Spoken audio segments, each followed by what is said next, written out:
as a filmmaker, I don't want to pollute people's. As a filmmaker, I'd rather them just watch the film and take away from the film what they will. I'm always reluctant to kind of add on things after the fact because I feel that sometimes people's own ideas are as beautiful, if not more so than my own, regarding some of the unspoken things.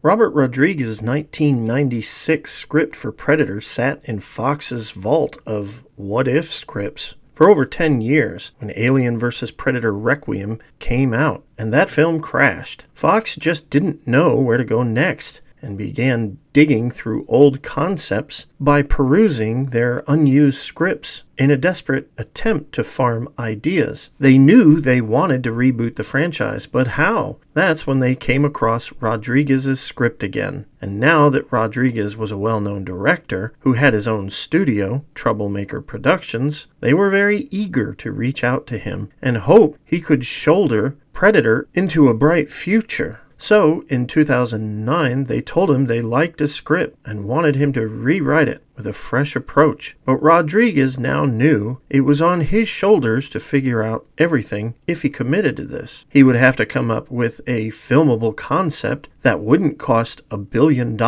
and without Arnold Schwarzenegger. Fox also asked him if he could direct it, but Rodriguez was busy with 3 projects in various stages of development at that moment: shorts, Machete, and the 4th Spy Kids film, all the time in the world. He was just too busy, but he was open to working on the project as a producer, so Fox actually sent a team out to Rodriguez's studio to discuss the project. While there, the visitors toured Troublemaker Studios in Texas and finally asked if he could run the film through his studio. If he did this, he could hire the director, writers, and pretty much have creative control. Rodriguez just couldn't pass up such a sweet deal, and he had a lot of ideas about a follow-up Predator film. After taking the job, he had to update his script, and he couldn't be the main writer. As we mentioned, he just had too much on his plate at the time. However, Fox had 2 writers in mind, and they were Alex Litvak and Michael Finch, who were a team who just sold a medieval script. Alex had worked on the Predator franchise since the 90s, and he had an idea of a human big game hunter that lands on a dying world in the future, hunting doomed prey, and ends up running into predators who are doing the same thing. He also pitched the concept of super predators, hunting other predators. So Fox encouraged him and his buddy Michael to have a meeting with Rodriguez, and it went well. Rodriguez was very collaborative and open to any ideas that would change his script. He didn't hold his 1990 script dear, and he didn't think his writing was absolute. As a result, the 2 writers were hired in May 2009. After the writers were officially hired, they flew to Austin for several days to discuss the project. A series of conversations occurred, and they had to move fast writing because they had a deadline. The entire focus was to expand the lore of the Predator mythos and make something that honored the original Predator but made it something very new. In fact, they only wanted to focus on a direct sequel to the first Predator movie. We ignored Predator 2 in the AVP series. This is somewhere between a reboot and a direct sequel to the original Predator. During the writing process, Alex had many ideas and would always throw them by Rodriguez. One of them was to write a part specifically for Danny Trejo. I said to Robert, "We want to write the part for Danny Trejo because we want to have Machete versus Predator. It will never happen. Can we write this?" "Sure, but it will never happen. It's exactly what we've got." Eventually, the 2 men would come up with a first draft, and it is not currently available, as we've scoured many places for it, and it's on record that it hasn't been released by one of the writers. However, Alex Litvak has revealed several things about it. It starts out the same as the finished film for about 35 minutes, and there's more characters. They are all marooned on an alien planet. Genetically manipulated super predators are pretty much running the show and are the top of the food chain on this planet, where humans, Yautja predators, and other alien species are gladiators to entertain these bloodlusting new predators. A revolt occurs, and gladiators escape, including the humans we followed since the beginning of the film. Many of the humans try to reach a ship some distance from the gladiator arenas, as they are hunted by super predators, as well as their bloodhounds and falcons. By the end, Royce begins a relationship with a woman, and there is a final showdown with mass armies of predators and super predators going at it. The numbers are noted to be huge, and what humans remain alive join the normal predators. At the end, the normal predators and humans win the battle. For now. This first draft was also too expensive because of the idea of two huge armies fighting at the end of the film and other tech that was used in the script. But the two writers knew whatever they wrote, they intended to scale down. For the moment, they were just exploring the concepts and going with them. As the two writers worked on the first draft, Rodriguez hunted for a director. Although this wasn't the first time Rodriguez produced a project, this was the first time he was producing a major studio film, and a Predator sequel at that. So, he wanted to hire someone he felt similarity with. Sooner or later, he found director Nimrod Antal, who was a fairly new director at the time. His first American film was with Kate Beckinsale and Luke Wilson in 2007 called Vacancy. His second film was Armored, and Rodriguez got an early screening of the film in 2009, and as a result, he reached out to the director. Rodriguez was looking for someone he could like and be comfortable with. Nimrod came from low-budget backgrounds, and this also encouraged Rodriguez to give him a chance. Rodriguez stated he made the decision based on feelings over checkboxes. You always have to have a leap of faith when you go into something like that, but you could just tell that it wasn't going to go wrong. I felt very comfortable with him. No matter what, Antal had a clear vision for the movie, and this gave Rodriguez enough faith that he had the right director. So, on July 1st, 2009, Antal became the director of the film, and he wanted the film to go back to Predator basics on a strange world with the worst of the worst as prey and super predators being the kings of the hill there. The moment Antal came in, he immediately addressed the first draft of the script with the writers. So very quickly, basically the conversation becomes, guys, this draft is not working. It's too this, it's too that. We gotta start over. Now we've burned all this time because remember, like the movie's supposed to come out soon. So basically, we were tasked to write a brand new script in 10 days. The writers moved fast in a basement office at Fox, with Antal working day and night. The three basically went over every scene, adjusted it, and then wrote the draft for final Fox approval. They kept the first act, but with a few less humans, and basically rewrote the rest of the project. The process was that Mike would do his pass, then Alex would do his pass, and Antal would read it as they would go. We were there just doing insane hours, just like churning out pages. I remember hearing the 4th of July fireworks in the basement of Fox. The final thing, we have to pull an all-nighter. It was a very stressful situation for the writers because their deadline was absolute. I remember there was a point toward the end where Mike and Nimrod almost got into a fistfight. And I'm just like between them trying to, because like everybody's losing their mind.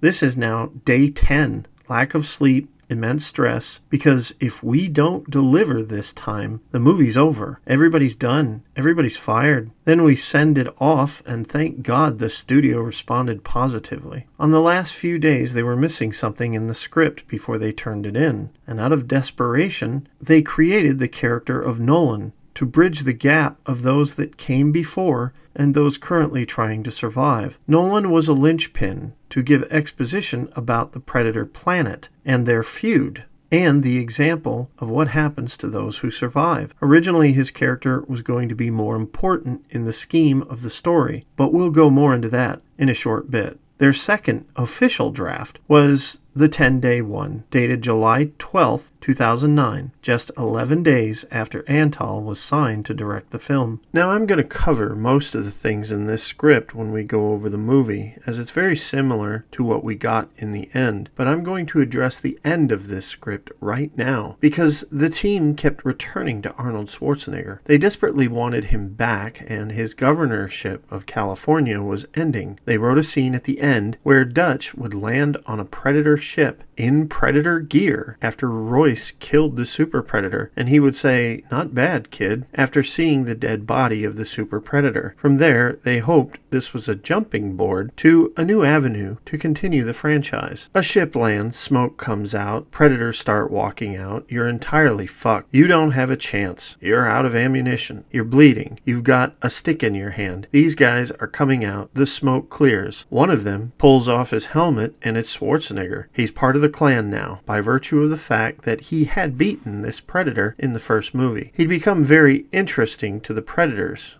and he had been taken and become one of them, essentially. The plan was to have the next Predators film start out on board a Predator mothership, orbiting the game preserve, where different Predator tribes and cultures are working together to deal with a Predator civil war, and Dutch, Isabel, and Royce would be right at the center of things. Then, during the third film, they would go straight to the Predator homeworld, where the civil war raged between normal Predators and Super Predators, who were taking DNA from stronger species and mixing it with themselves to overpower others. In that final Predator film, Yautja Prime was modeled after Rome, with gladiatorial combat, and the Civil War would finally be resolved. They just couldn't land Arnold, though, and they did try. They even entertained the idea that Arnold could play Nolan, but everyone thought it would be a bummer to see Dutch going crazy and isolated after the first film. When they couldn't get Arnold, they even toyed with the idea of having Danny Glover play Nolan.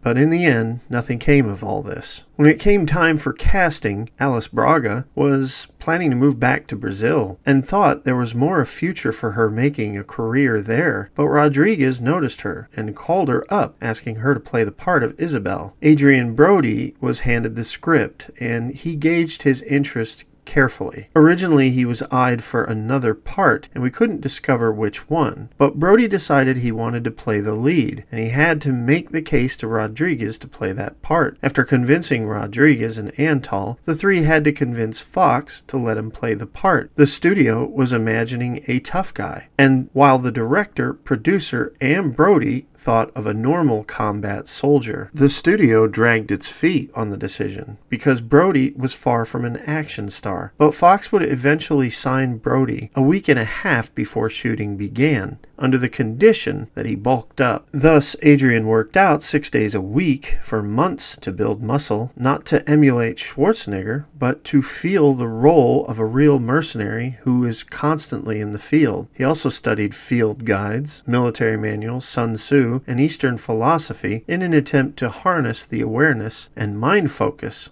of a professional soldier. Walton Goggins had a completely different approach than Brody. I just read Playboy. Stans is a guy who's incarcerated for the better part of 20 years. Originally, Rodriguez didn't like the idea of the Stans character and wanted him out of the film. He thought Stans was just a Hudson knockoff from Aliens. However, it was Anton who cast Walton Goggins and brought Rodriguez to talk with the actor. Suddenly, Walton was improvising and literally created the character before their eyes. Rodriguez was immediately sold on the idea of keeping the character in the film after that moment. The shoot began in Hawaii in 95-degree weather with 80 to 95% humidity. Goggins stated they were soaking wet from sweat by the end of the day's shoot, and mosquitoes were brutal. However, while in Hawaii, Brody savored being in that jungle and was allowed to stay in a bungalow on the edge of the jungle without the comforts of a hotel, so he could stay in the mindset of being a soldier in the field. After Hawaii, they were off to Austin, Texas, where it was getting cold, around 20 to 40 degrees, and to match the scenes done in Hawaii, the actors needed to look drenched in sweat. So they were sprayed down on location in the cold, making them even colder. In some cases, their teeth were chattering, but none of that got on screen. I wish there were more stories I could tell you about filming in post-production, but the truth was, Troublemaker Studios and the crew there were efficient and without drama. The head of the studio, Rodriguez, trusted Antal to do his job, and everyone served the director well. If ever Antal needed something, Rodriguez was just around the corner and supportive. During filming, Rodriguez avoided giving Antal direction because, as a director himself, he knew that the film was the director's vision, and to tell his director that things should be his way was not helpful, because the director's vision needed to be nurtured, not the producer, which Rodriguez was. He felt very strongly about that, and stated so in interviews. The film was shot in around 40 days, and Fox was pleased with the final product. The film would release on July 9th, 2010, to a very busy summer. During June, the A-Team, the Karate Kid remake, Toy Story 3, Night and Day, and Grown Ups were all fighting for the top spots. Then on June 30th, 2010, the Twilight Saga, Eclipse, entered the race. Just after that, The Last Airbender joined the fray, but would come out a loser, making only $131.7 million domestically on a $150 million budget. On July 9th, 2010, Predators was released to a fair third place, making $33.2 million. But during that same week, the very popular Despicable Me came out, and it became a juggernaut, making $85.6 million during its opening weekend. It would go on to make $251.6 million. The following week, Predators just nosedived, ranking 8th